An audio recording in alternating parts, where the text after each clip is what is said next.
nome é Diego Ângelo Maculan, eu sou filho de... Meu pai e minha mãe eram agricultor, eles moravam na linha Bevilacqua-Tangará. Quando era pequeno, meu pai e minha mãe me levavam às vezes dentro de um cesto de milho para a roça, lá quando eles iam quebrar milho, iam trabalhar, e assim eu desde pequeno já me identifiquei com a atividade, vamos dizer assim. A cultura deles era trabalhar com porco e com milho, e sempre plantavam as abóboras pelo meio, e eu sempre gostei de cuidar delas, gostei de trabalhar com elas. E quando eu tinha 9 anos de idade, minha mãe faleceu de câncer, e com 14 anos de idade meu pai acabou vindo morar para a cidade de Videira, e eu fui para o colégio agrícola em Araquari, próximo a Joinville. Me formei com 17 anos, técnico agrícola, trabalhei na Cooper HF 1 ano e meio a 2, e depois acabei indo trabalhar para a Cooperville de Arroio 30. Lá na Cooperville de Arroio 30 eu tive a oportunidade de conhecer um pessoal que plantava, até pode ser que o pessoal conheça um povo que tem o sobrenome de Casonato ali do interior de Videira, e tipo, busquei um pouco de informações com eles, assim, mas comecei a plantar numa resteva de um fumo o primeiro ano que eu plantei, isso aí já fazem 14 anos atrás, e de lá em diante eu acho que eu falhei 1 ano sem plantar, vamos dizer, a dita da cabotiá. Plantei em Videira também. Há 8 anos atrás eu conheci a Analita, que é aqui de Santa Cecília, e acabei me unindo com ela, hoje eu sou casado com ela, e ela tinha esse terreno aqui, e a gente começou a trabalhar aqui nele plantando as abóboras. E foi uma coisa que para o clima de Santa Cecília se adaptou muito bem, porque aqui nós temos um frio até muito tarde. Que no ano passado, dia 6 de novembro, nós tivemos uma geada. E a cabotiá, mesmo plantando até fim de dezembro, a gente consegue colher até fim de abril tranquilamente uma cabotiá de uma ótima qualidade. E aqui para eu plantar milho, eu dependo de ter uma ceifa para colher. Aqui ninguém tem ceifa perto. Ou eu comprar uma penha custa caro para eu dar o pontapé inicial. E se plantar uma soja, tem umas áreas, às vezes, pedacinhos muito pequenos ou bastante pedra, também depende de uma ceifa de longe para colher. Então a gente continua na atividade da abóbora. É fácil ou é difícil lidar com a abóbora? Olha, para mim, que tenho já uma boa experiência, é fácil, mas eu acredito assim, que para a pessoa iniciar é difícil. Porque você tem que começar assim, fazendo uma análise de solo em primeiro passo, que daí para você saber como que está o pH do solo, como é que está teu fósforo, teu potássio, tua matéria orgânica, para você saber calcular uma adubação correta ou até uma calagem correta, que é o primordial para a produção, é a calagem. A primeira coisa que você tem que fazer numa lavoura é isso aí. Então a abóbora, o segredo é o solo? O início do segredo é o solo. Daí, depois, vamos dizer assim, depois que está com o chão corrigido, você tem que fazer essa correção com calcário 90 dias antes de plantar, preferencialmente incorporar no solo.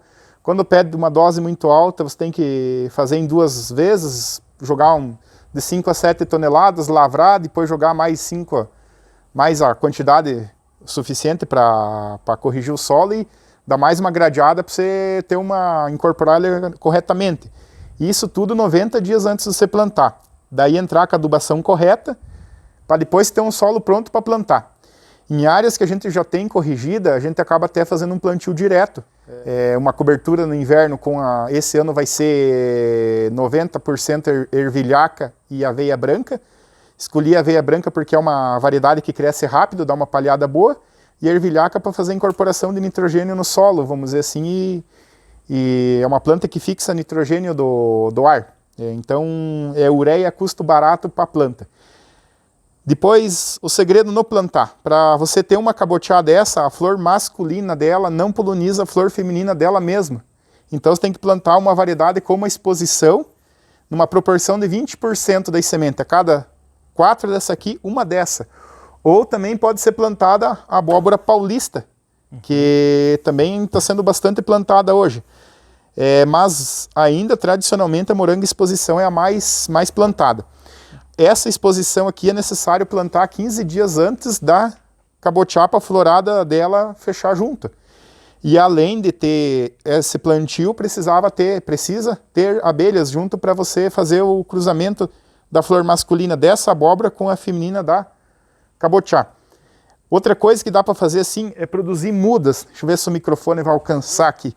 Você produz a as mudas da exposição nessas bandejas aqui em viveiro. Quando ela está no ponto de mudar, você muda para a terra a exposição e no mesmo dia você planta a semente da cabotiá. Fecha bem certinho o ciclo de cada uma. Tá, então vamos dizer que está com a lavoura plantada. Próximo passo vai ser fazer uma limpeza. Hoje não tem produtos registrados para abóbora, para fazer uma limpeza em área total. Como com milho e a soja, você pode passar Roundup por cima. Na abóbora não tem essa possibilidade. Então o que algumas pessoas fazem é passar uma grade niveladora na entrelinha, fazer uma capina manual com enxada na leira. E o sistema que eu trabalho hoje é fazer uma proteção das plantas, né? Colocar um balde em cima da planta, um saco, algo assim, e pulverizar a Roundup na entrelinha, que é uma maneira mais fácil que eu achei de fazer a limpeza até o momento, vamos dizer. E com relação às variedades que você produz aqui? Basicamente as variedades de cabotiá eu tenho duas. Até não tenho exemplares da outra aqui. A primeira é a Takayama, eu planto mais no cedo, vamos dizer assim, a abertura de plantio com a Takayama. E os plantios já mais tardios, que eu considero do dia 10 de novembro em diante, eu planto com a Chikara, que é uma variedade da Isla Sementes. Até essa Chikara, especialmente uma agropecuária aqui da cidade, a agropecuária Campo Alto, vende essa semente.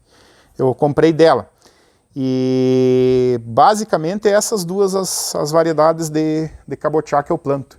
E essa maior aqui, que abóbora é essa? Tá. E gostaria que você falasse um pouquinho também sobre a produção dela. Essa maior aqui, a variedade dela é a tal de Landa, é da Feltrin Sementes. Essa abóbora aqui ela é mais complicada, vamos dizer, de produzir, porque ela tem um ciclo muito longo. Então você tem que plantar no máximo até dia 10 de novembro ela. E não necessita de polinizador. Você tem que fazer essa limpeza que a gente faz com o Roundup uma vez aqui, a gente tem que fazer com duas vezes nela, porque ela demora muito para fechar o chão, então acaba que o mato cresce muito rápido e a gente tem que fazer duas limpezas. E assim, ó, comercialmente, a polpa dessa abóbora aqui tá ótima cor, mas ela ainda tá com uma cor verde por fora. Não é o que o Ceasa, o que o mercado quer. O mercado quer uma abóbora dessa coloração aqui, que ela é mais amarelada por fora, vamos dizer assim, é rajada, amarela, mas com a polpa dessa cor. Certo. E ela, também outra coisa, a comercialização dessa daqui, numa proporção a nível de Brasil, quem sabe ela representa 5% do que a cabotiá representa das vendas de abóbora, vamos dizer. Quando você vende 20 caminhão dessa, comercializa um dessa. Qual é a época da abóbora cabotiá aí, de plantio e de colheita? Assim, ó, o plantio nós fazemos do início de outubro até 15 de dezembro, mais tardar dia 30 de dezembro. Esse ano até atrasou um pouquinho mais, mas não é o ideal. E a colheita dela, nós começamos aí pelo início, a primeira semana de janeiro, dia 10, até fim de maio. Nós chegamos a colher a cabotiá. Ia dar muito trabalho na hora da colheita? Olha, para quem não é habituado a fazer isso aí, dá. Mas a gente já se aprimorou muito. Antigamente nós trabalhava com uma tesourinha pequena, dessa daqui não rendia. Hoje nós trabalhamos com os tesourões que rendem muito mais. Mas para a gente colher hoje um bitruque de abóbora, em 6 a 7 pessoas nós colhemos no dia. Uma coisa que ajuda muito o produtor para fazer a colheita eficiente é você ter uma carreta grande. Hoje eu tenho uma carreta que com 4 viagens nós carregamos um bitruque. Isso é muito importante, que é a agilidade na hora de plantar. E ela é um produto bom também de se trabalhar porque ela tem uma duração, né? Ela é resistente, não é que nem um pêssego, uma ameixa, né? Exatamente. A questão de colher, sim, o ponto de colheita, a gente acaba olhando por essa parte de baixo da moranga tá laranjada. Mas para gente que conhece, a gente acaba olhando só a cor do pedúnculo, sendo a cor parda já é o suficiente para colher. E ela pode ser jogada longe, pode ser jogada para cima da carretinha, contanto que não seja de muito longe, né? Depois passada para cima do caminhão. Não é uma coisa que estraga tão fácil. E ela pode ser armazenada que nem está aqui. Eu já cheguei a armazenar a mercadoria assim, até por 90 dias. Não é o ideal, porque ela desidrata e tal, mas no momento que o preço está muito ruim, a gente guarda para esperar o preço melhorar. Ou, vamos dizer assim, deu uma super safra, não tem venda, guarda e espera um pouquinho. Para onde que é a tua comercialização? Para onde que você vende? Para onde que vai essa abóbora toda aí? Basicamente, hoje são para 2 ceasas específicos, né? Esse ano foi para o de São Paulo e para o de Campinas. E estamos cogitando no ano que vem de fazer uma parceria com uma empresa que exporta abóboras. Ela exporta a cabotiá, a Landa não. Essa empresa que exporta para Inglaterra, Holanda, países da Europa. Então, a sua abóbora vai para o Brasil todo e, quem sabe, nos próximos anos, para o mundo. É a nossa expectativa. E como é que o produtor se sente ao saber aí que produz um produto de qualidade e que tem uma boa aceitação aí no mercado? Olha, a gente está contente por ter essa boa aceitação. A única decepção esse ano foi o preço mesmo, que não foi muito bom. Mas a gente fica contente por ter uma qualidade. Assim, a gente foi no Ceasa sexta-feira passado, e fomos no principal cliente que a gente vende a cabotiá. Ele elogiou muito nós produtores para os compradores dele, por a nossa moranga ter um verde escuro, muito, muito bonita a cor, e a polpa por dentro ser um amarelo para alaranjado, que é isso que o pessoal procura. Isso daí, a cor verde por fora, eu atribuo um pouco que o nosso clima não é muito quente. Daí a cor por fora fica mais verde. Que é bom para cabotiá e ruim para essa abóbora, porque dela não dá cor por fora. Entendi, tem essa diferença. Exatamente. Quanto que você produz em toneladas, assim, por safra? Tem Olha, é pouco. Pela quantia que a gente trabalha, tinha que produzir uns 5 tanto a mais. Mas, assim, a gente somos uns produtores pequenos ainda, mas a gente, tipo, tem uma meta, assim, para o ano que vem produzir, quem sabe, uns 10, 12 caminhão dessa landa, e uns 20 da cabotiá, vamos dizer. E o que a abóbora, ela é muito importante assim na alimentação do brasileiro, né? E ela cabe em várias receitas, né? Você gosta de abóbora? Sim, a gente é uma das coisas que eu mais gosto realmente. Só que infelizmente para a gente que planta, a gente acaba comendo muito até enjoa. Mas é uma delícia, principalmente essa abóbora aqui. E essa aqui ela é mais para fazer doces, vamos dizer. Tem uma senhora de Arroio 30, até se dá para falar o nome aí, a dona Iria de Bortoli. Ela faz fatias da abóbora, faz cubinhos no cal. Daí depois que os cubinhos estão prontos, ela desidrata numa máquina. Fica como fosse um docinho para comer, assim, ela vem em pacotinho de 500 gramas. Fica uma delícia. E até essa laranjada aqui, a cultura do povo é abrir ela e rechear com camarão.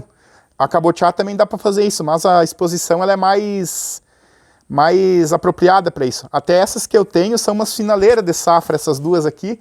Elas são pequenas, mas geralmente ela é um pouco maior do que isso.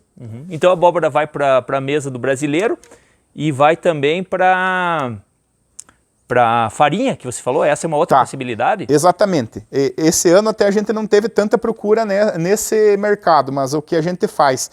Nós selecionamos os frutos de primeira para mandar para o Ceasa, tanto da cabotiá, da exposição, da paulista, dessa.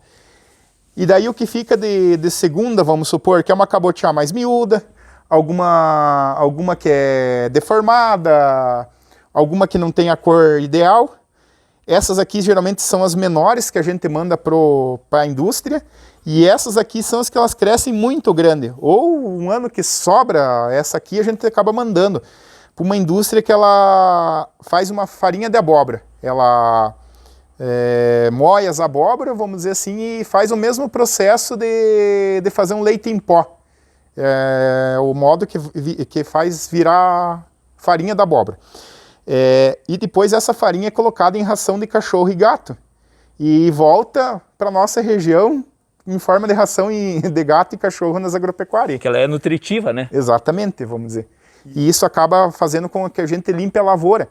Isso é interessante para não sobrar abóbora apodrecendo para virar transmissor de doenças para o ano que vem, vamos dizer. Essa é uma abóbora que acabou sendo queimada com o sol e ela não serve mais para o Ceasa, só porque ela tem essa queimadinha do sol, porque ela acaba... a vida de partilheira dela é muito curta. Então essa aqui já é uma abóbora que vai para ração.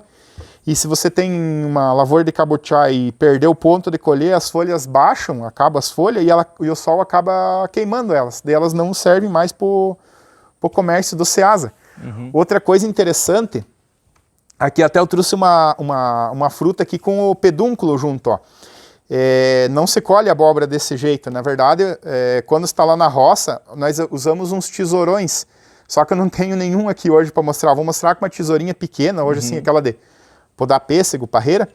Cortar o pedúnculo dela bem curtinho, assim, ó, que fique, ó, rente a abóbora, que ó, se eu passar a mão aqui, ó, ela basicamente ficou mais baixa que a própria fruta.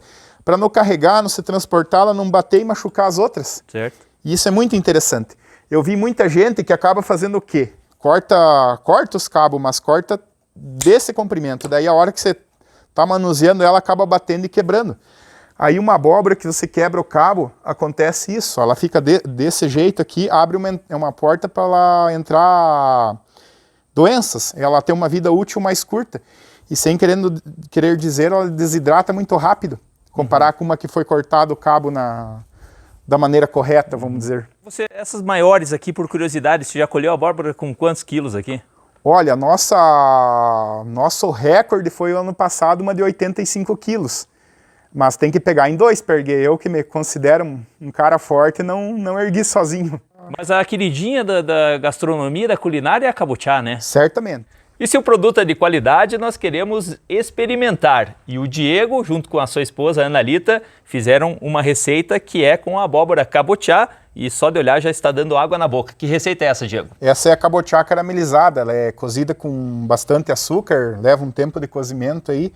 E isso fica uma delícia. Eu, quando vou em restaurante e vejo essa abóbora aqui, eu já pego no mínimo 2 pedaços. Você gosta também? Eu gosto. Isso aí é mais do que uma sobremesa. Come junto com o prato principal. Com certeza. E falando na abóbora, para quem gosta do agridoce como eu, né, um purezinho de abóbora cabotiá, o próprio tortéi, né, são pratos muito saborosos, né? Também tortéi é muito bom. Você como italiano gosta do tortéi? Isso. Com queijo ralado em cima, mata pau. E a abóbora, ela tá no cardápio aí da família? Tá, a gente acaba até enjoando que às vezes ainda acaba sendo um prato prático para nós fazer, porque às vezes precisa fazer uma comida de noite para trazer no outro dia, você acaba cozinhando uma abóbora e mais uma carninha qualquer, tá feito o almoço. Carne combina muito com carne de porco, né? Isso. Carne de porco e abóbora. Como é que é aquele kebab, né, que é o refogadinho de abóbora. Enfim, são várias receitas. Agora, na época de festa junina, né, o docinho de abóbora. Isso, daí geralmente é feito com aquela abóbora seca, no caso. Abóbora maior. E as doceiras fazem a festa com uma abóbora dessa. Exatamente. Até o que a gente chama atenção, essas abóboras de pescoço são vendidas em fatias nos mercados, porque ela, como se é uma abóbora grande, geralmente é difícil alguém levar uma inteira, mas tem gente que compra uma inteira. Então vamos experimentar? Vamos. Vamos lá. Eu posso pegar aqui? Fica à vontade. Vamos lá. Vou pegar essa aqui que é maior, né? Eu vou pegar essa aqui que parece que tá mais doce, ó. Só que ela tá desmanchando de deliciosa, ó. É colocado açúcar em uma panela e caramelizado o açúcar em primeiro passo. Aí depois corta a cabotiá em pedaços desse tamanho e coloca ela com a parte da polpa para baixo, deixando a casca para cima. O interessante é você ter uma panela grande para só fazer o fundo da panela, que daí ela pega mais o açúcar ainda. E daí você vai cozinhando ali, geralmente demora entre 20 a 30 minutos, mais ou menos, e até num ponto que ela vai, coloca uma certa quantia de água até que essa água seque, vamos dizer, e ela fica Ela fica com a polpa bem macia. E o detalhe, dá para comer a casca também, né? Eu sei, eu tô falando porque eu gosto muito, e você come a casca também. Vamos experimentar. Eu que nem diria na Maria Braga, chama os cachorros.